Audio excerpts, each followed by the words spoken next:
Hi there guys, welcome to Dino's World. Today I give you the first drive impression and walk around preview. So first we'll start with the walk around. I don't know, the first drive has a little bit of embargo.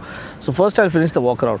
Now the Kiger, the word Kiger is derived from an old English word which actually means warrior. So I think this is actually meant to be a warrior to battle in the sub 4 meter compact SUV or compact crossover kind of a space, and it has what it takes. Really, it's an unsung hero, you can say, because it brings almost everything that you can think of, everything that you need, everything that you would want in this compact package, and it is super affordable. Imagine a price tag of 6.29 lakhs. Yes, starting from 6.29 going all the way up to 11.29 depending on the variants. So today we're gonna have a look at the Kiger, the engine options, the safety, the comfort, the convenience, what all have they added into this new updated version. Okay, let's talk about the design. First of all, this is a monocoque chassis, so it's going to drive brilliantly, it's going to handle brilliantly, and it's built really well as well, because they say it gets around 4-star safety rating. So the body structure is well put together, and you also have this kind of hood bump to highlight the sporty character, because this is the turbo variant. And then of course Renault's new logo shines brighter than ever. It has a very subtle look to it. I kind of like the new Renault design language and the logo. Again, the front gets a lot of applique, significant applique to enhance the imposing stance of the car. Again, the urban character or the contemporary character of the vehicle. You have turn blinkers, or you have the LED DRLs, you have the LED lighting, you have fog lamps. The entire lighting setup is LED on this one, be it the front or the tail section, and the front bumper is also well carved out. Okay guys, moving on to the profile, you have a proper crossover kind of a design language, sporty crossover. You have the turbo badging right over here, you have body cladding, and you have flared wheel arches, body cladding all around, and 16-inch alloy wheels. A little bit of a new design language, kind of a aero efficient alloy wheels. That is the trend now. Everyone is coming with aerodynamically efficient alloy wheels just to enhance the overall fuel economy, I believe. Red calipers again for the brakes, disc brakes up front, no disc brake at the back, and you have R16 195 by 60. R16 means 16-inch wheels. You have blackened roof for the dual tone character, blackened B-pillar, roof rails, and then of course a sloping roof, not a sloping, again floating roof line to highlight the sporty crossover kind of a design language this one stands up for. I love the integrated spoiler. It looks very, very futuristic and sporty all at the same time. It's really well done. It's a twin split integrated spoiler at the back, and shark fin antenna. You have again contrasting black door handles for this kind of yellow, mustard yellow kind of a color, and you have adequate amount of ground clearance of 205 mm, underscoring the off-roading demeanor. At least a little bit of off-roading it can manage, at least a little bit of dirt patches that you might come across. Okay, now talking about the tail section, the tail remains more or less the same. You have the C-shaped tail lamp section, and you have integrated turn blinkers. Now the tail lamp is all LED, the turn blinkers are not. You have a light bulb right over there, but it has clear lens effect now, adding a more upmarket feel and a funky look to it. Again, I love the twin split rear spoiler which stands out, make it stand out in its segment. Again, integrated spoiler, then the Renault logo right over here, the Kiger badging right over here, and a well sculpted rear bumper completes a beautifully sculpted to perfection proper sports crossover. So now that you see the tail section design, I've opened up the boot. The boot is sufficient enough. You have 405 liters of boot space, which is exceptionally good in terms of carrying your luggage and doing those airport runs. You can fit in more than 2 full-size suitcases here. You can also make way for more room by folding flat the 60-40 split seat layout at the back, and that's pretty much it. I mean, even there's a spare wheel that's on offer, but it's not a full-size spare wheel, it's just 14 inches, so that's something.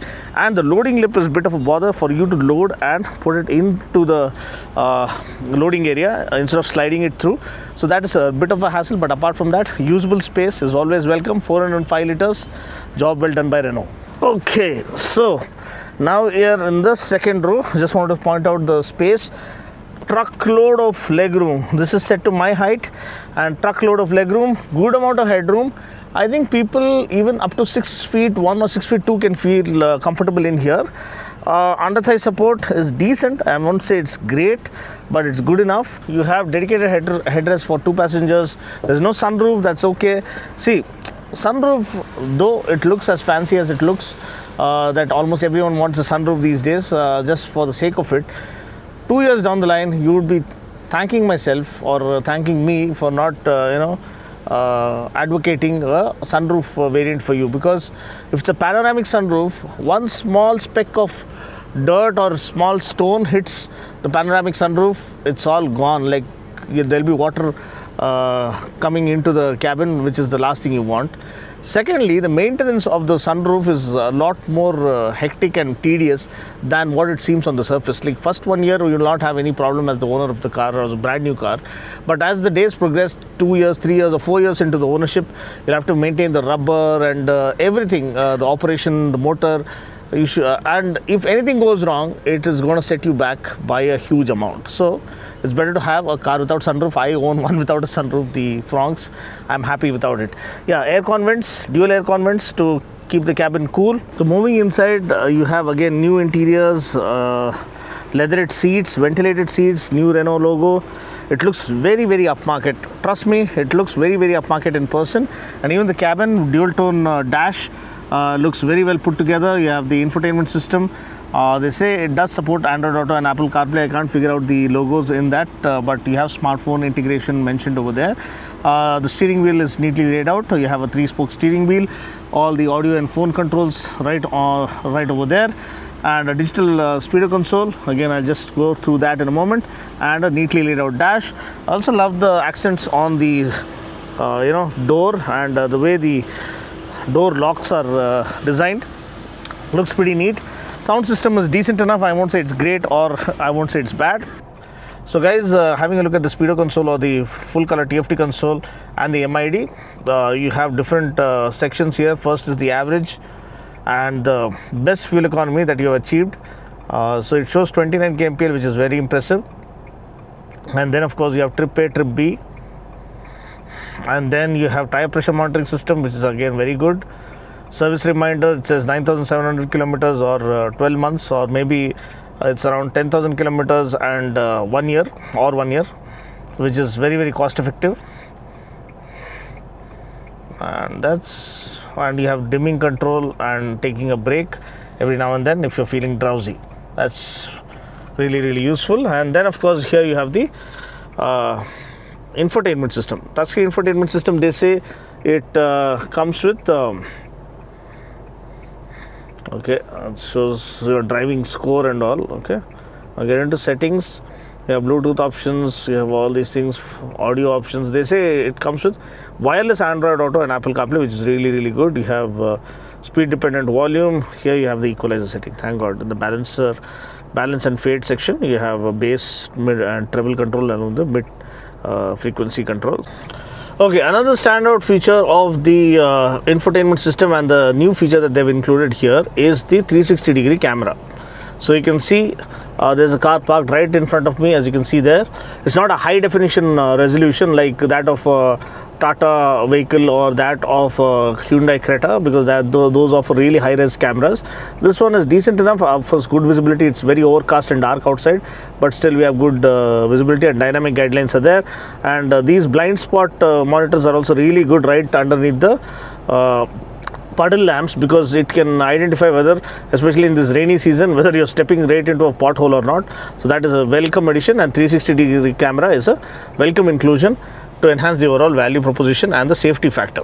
Okay, talking about other convenience features, you get automatic headlamps, rain sensing wipers, you have cruise control, you also have ventilated seats, which I'm enjoying currently, and then of course powertrain options. 2 3-cylinder petrol engine options available. One is naturally aspirated, one is turbo.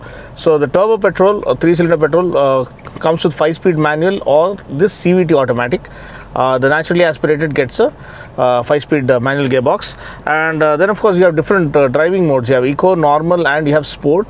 There's not night and day difference, but sport feels sporty and eco feels a little left out, trying to maximize fuel economy. I mean, cabin cooling is well done, well taken care of. You have wireless charging bay for the phones as well. That's another good inclusion. And safety, in terms of safety, 6 airbags are now standard from base variant. And then of course you also have hill hold assist or hill climb assist or hill start assist, whatever you would like to call it, electronic stability program, maybe traction control is also included.